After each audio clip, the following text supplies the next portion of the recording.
조갑제 TV 시청자 여러분 안녕하십니까. 요사이 드루킹 사건 때문에 그리고 김정은 트럼프 회담 기사로 해서 개헌 이슈가 잠잠합니다. 그러나 전문가들 세미나는 왕성하게 지금 일어나고 있습니다.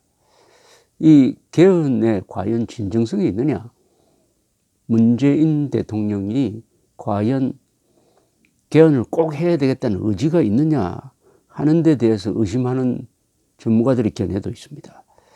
과연 개헌이라는 것은 또 이번에 이 개헌은 몇 자 정도 고치는 것이 아니고 국가의 구조를, 운영 원리를 전면적으로 바꾸겠다는 것이니까 이 정도의 개헌을 하려고 하면은 대통령이 신임을 걸어야 한다. 이 개헌안이 통과되지 않으면은 나는 사임하겠다. 1969년 드골이 국민투표에 자신의 신임을 걸었던 것처럼 그 정도로 해야 그게 진정성이 있는 것 아니냐, 이런 지적을 하는데 상당히 설득력이 있습니다. 그러니까 이 개헌은 그냥 던져본 거 아니겠냐 하는 의심이 이제 확산되고 있습니다. 그 이유는 이 개헌안을 읽어보면은 도무지 이게 법률 전문가가 만들었다고 볼 수 없을 정도의 허점이 군데군데 발견이 됩니다. 헌법 조문 사이에 서로 모순이 생깁니다. 또 문장이 안 맞는 게 여러 군데서 발견되고 있습니다. 교정을 안 본 게 아니겠느냐 하는 생각이 들 정도죠. 그리고 그 개헌안을 만드는 과정, 의결 과정도 도무지 어떤 구멍가게 수준입니다. 그렇다면 완성도가 낮다. 좋은 말로 완성도가 낮다고 하지, 이것은 누더기 문서다. 야당이 이야기하는 대로. 그러니까 이것은 진정성이 없다. 그냥 던져보는 것이다. 좌익 운동권 수준, 운동권의 선언문 수준이다. 이 말이 결코 과장이 아닌 것입니다. 그러나 대통령이 국회에 던진 이 개헌안에 대해서는 고칠 수가 없습니다. 국회 논의 과정에서 고칠 수가 없고 오히려 오로지 찬반만 물어야 됩니다. 찬반만. 그러니까 더더욱 이 개헌안은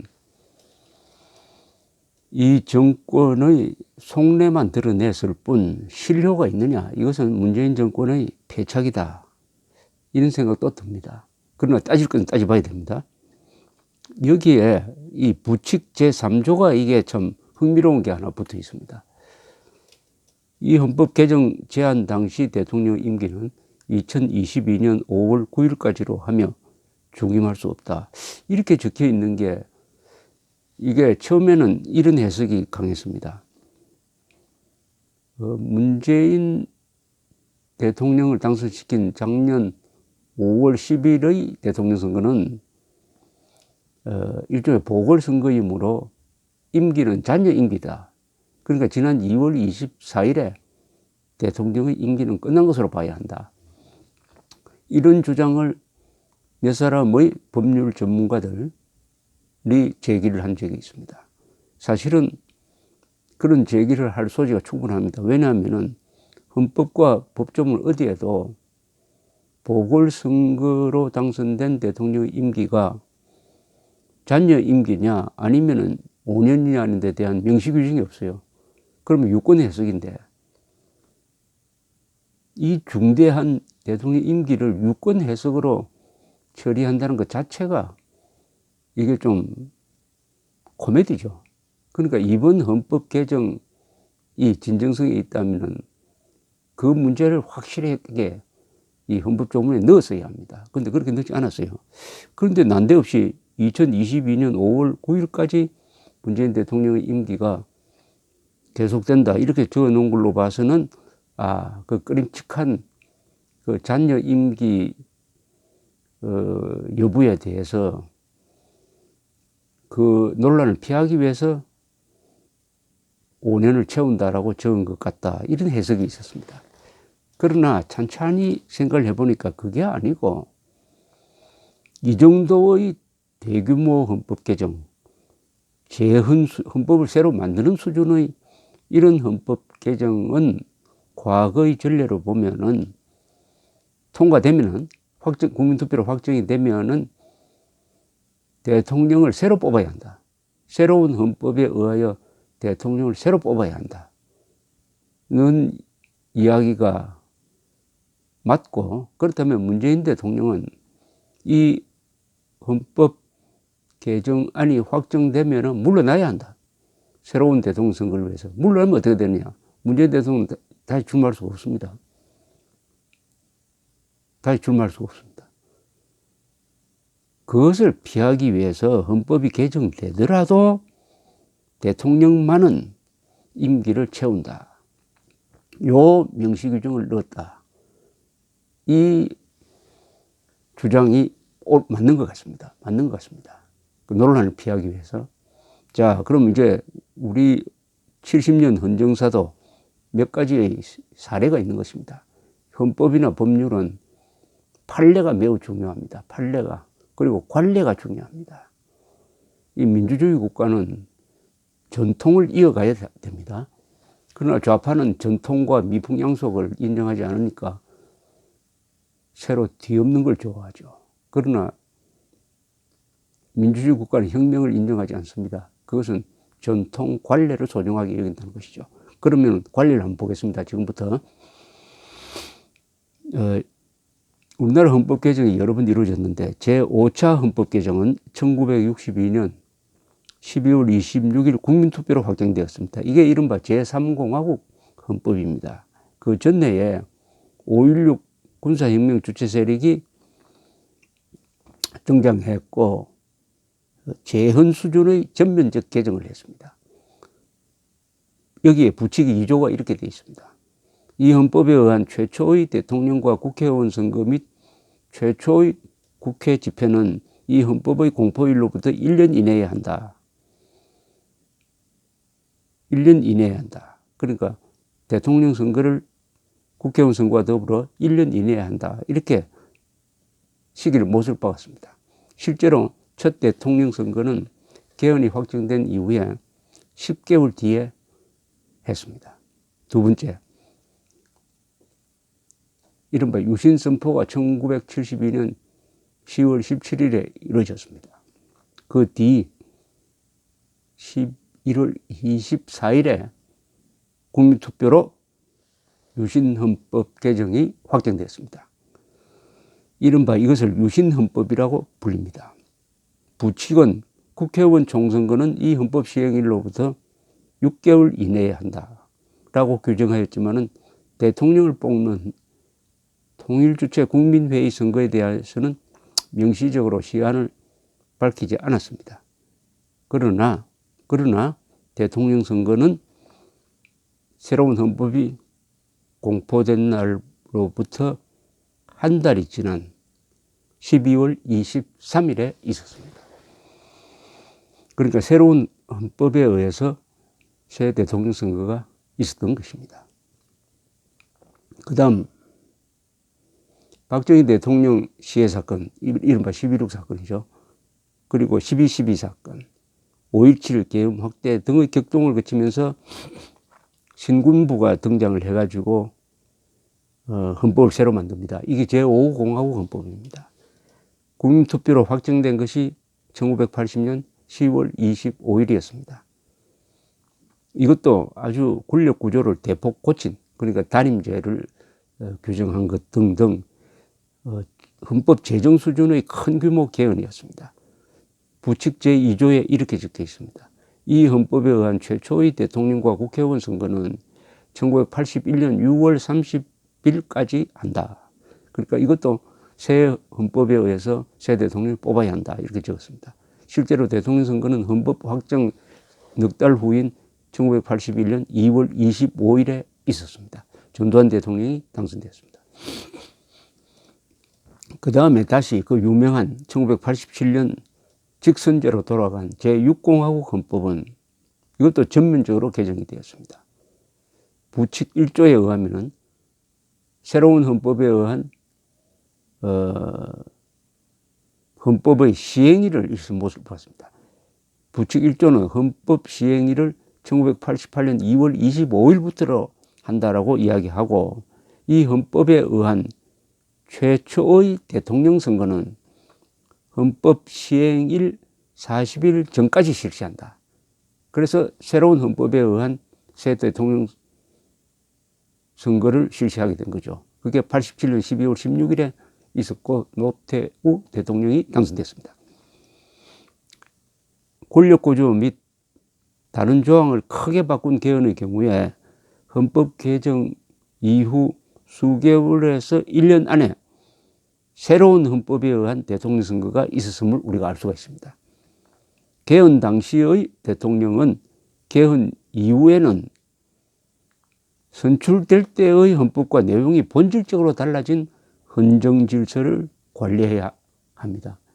그렇다면은 유권자들이 선거를 통하여 대통령에게 위임했던 권력과 많이 다른 새로운 권한을 행사하게 되는데, 이렇게 되면은 이것은 개헌의 취지에 맞지 않으므로 새 헌법에 따른 선거를 해서 새 대통령을 뽑아야 한다는 것이 이 논리적으로 맞습니다.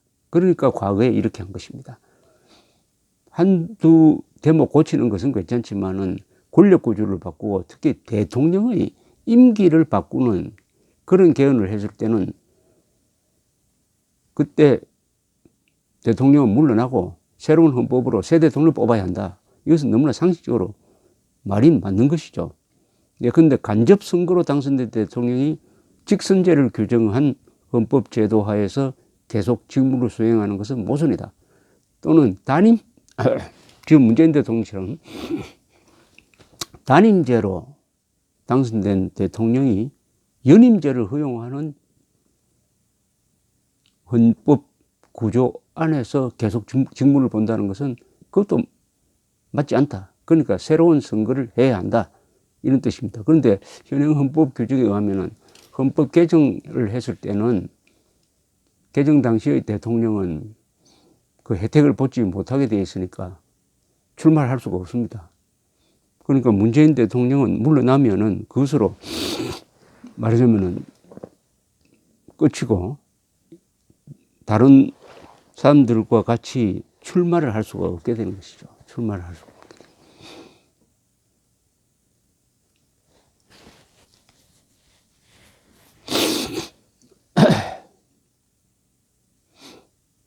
자, 이런 문제가 있습니다. 그렇다면은 문재인 대통령은 솔직하게 이야기했어야 합니다. 이 헌법을 통과시켜 주십시오. 이 헌법이 통과되어야 촛불혁명 정신을 꽃피울 수가 있습니다. 그리고 이 헌법이 통과되면은 대통령 임기가 바뀝니다. 단임제에서 4년 연임제로 바뀝니다. 그러니 저는 대통령 헌법 개정안이 통과되면은 저는 대통령직에서 물러나겠습니다. 새로운 헌법에 의해서 새 대통령을 뽑아주십시오. 이렇게 말했어야 합니다. 이렇게 말해서야 국민들은 진정성이 있다 이렇게 생각되었을 것입니다. 그렇게 하지 않고 부칙 3조에다가 이 헌법 개정 제안 당시 대통령의 임기는 2022년 5월 9일까지로 하며 중임할 수 없다라고 뜬금없이 적어 놓음으로써 헌법은 바뀌어도 나는 계속 대통령직을 수행하겠다. 그거 이상하지 않습니까? 헌법이 바뀌면은 4년 연임제입니다. 4년 연임제. 그런데 4년 연임제 하에서 단임제 대통령이 계속 직무를 본다? 그거 이상하지 않습니까? 그리고 그 대통령의 권한이 많이 달라집니다. 뽑혔을 때, 즉, 지금 문재인 대통령의 권한과 개헌이 한 다음에 대통령의 권한은 달라져요. 그건 모순이죠. 달라진 그 권한, 그것은 누구에 의해서 위임받은 권한입니까? 선거를 통해서 위임받아야 되는데 그분을 뽑을 때는 그런 헌법이 존재하지 않았어요. 그러니까 위임받지 않는 권한을 행사하게 되는 것이죠. 그러니까 과거의 전례가 보듯이 이 개헌은 임기 말에 합니다. 임기 말에 해야 이런 모순을 극복할 수 있는 것이죠. 그러니까 개헌 욕심에 앞서다가 보니까 어떻게 보면 자승자박이 되었는데, 여기에 대해서 제가 만난 두 사람의 헌법 전문가 중에 의견을 좀 소개를 해드리겠습니다. 한 헌법학자는 이렇게 이야기를 합니다. 대통령의 권한, 임기가 본질적으로 달라지는데 과거 헌법으로 당선된 대통령이 계속 직무하는 것은 국민으로부터 위임받지 않은 권한을 행사하는 것으로 볼 수 있다. 새 헌법안이 공포되면 대통령 선거를 새로 하는 게 맞다. 그렇게 하기 싫으면 개헌안을 임기 말에 발의하였어야 했다. 다른 헌법 전문가는 그러한 쟁점은 있다. 그러나 국민들이 그런 문제가 있다는 것을 알고도 국민투표로 개헌을 확정짓는다면 위헌성은 피할 수 있을 것이다. 이렇게 이야기했습니다. 다만 그런 쟁점이 있다는 것을 국회나 정치권에서 제대로 논의해가지고 국민들이 알고 투표하도록 해야 한다. 이렇게 이야기했습니다. 또 다른 헌법 전문가는 부칙에 2022년 5월 9일까지 임기를 채울 수 있다고 한 것은 이것은 헌법 위반이다. 부칙은 헌법 조문보다는 그 효력이 약하다. 이것은 무효다. 뭐 이렇게 또 주장하기도 합니다. 또 다른 법학자는 1969년에 프랑스의 드골이 국민투표를 하면서 뭐 여러 가지 개혁안을 던졌는데 이게 부결되니까 약속한 대로 대통령직에서 물러나 버렸습니다. 신임을 걸었던 것입니다. 자신의 신임을. 그렇다면 문재인 대통령도 이번 개헌안에 신임을 걸어야 한다. 개헌안이 부결되면 자기는 그만두겠다. 이렇게 신임을 걸든지 아니면 처음에 제가 이야기했던 대로 이 개헌안이 통과되면 나는 그만두겠다. 라고 하든지 해야 된다. 그래야 이게 지방선거용이 아니고 진정성을 보여줄 수 있다. 요약하면은 개헌이 확정되면은 문재인 대통령은 물러나고 새로운 헌법에 의해서 새 대통령 선거를 해야 한다 하는 학자들의 주장이 과거의 전례에 비추어서는 설득력이 강하다. 그러니까 이 헌법 개정안 부칙 2022년 5월 9일까지 직무를 계속 보겠다고 하는 것은 위헌성이 있다. 이것이 앞으로